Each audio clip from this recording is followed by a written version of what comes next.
현재까지 정부의 대처는 어떻다고 보시는 거예요? 5번째 확진자인 30대 남성은 신종 코로나 바이러스 확진 환자가 6명으로 늘어 코로나 바이러스 환자 3명이 추가로 발생했습니다. 이로써 확진자는 모두 15명으로 늘었습니다.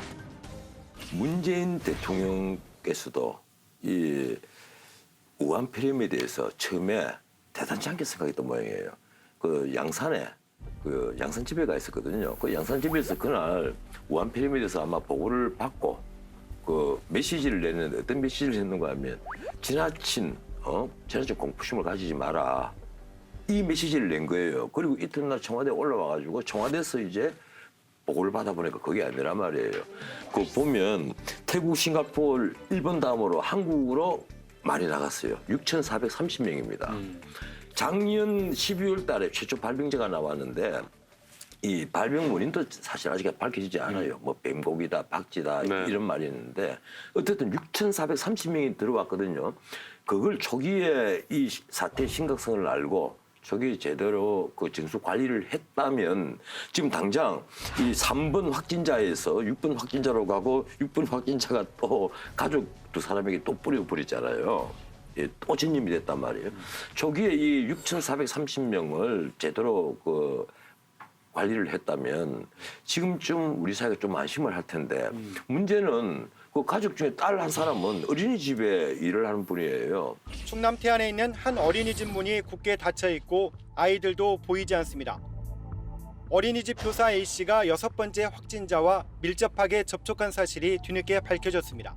태안군은 어린이집 교사 부부를 자가 격리 조치했지만 지역사회는 불안해하고 있습니다.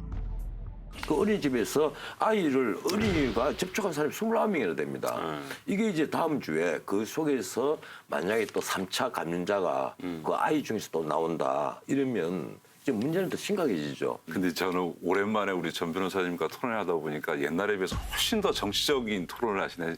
저는 대통령께서 그 사태 심각성을 몰라서 그렇게 말씀하신 게 아니고 거꾸로요. 이런 재난적 상황은 상황도 중요하지만 사람들의 심리적 동요라고 하는 것이 굉장히 중요합니다. 그러니까 불안 심리가 확산되면 사회가 굉장히 이 갈등이 발생할 수 있고 또 경제에 미치는 영향이 있지 않습니까? 그러면 지도자는 오히려 국민을 안심시켜야 되는 거죠. 만약에 그 상황에서 여러분 큰일 났습니다. 지금 뭐 세계적인 재난이 왔습니다.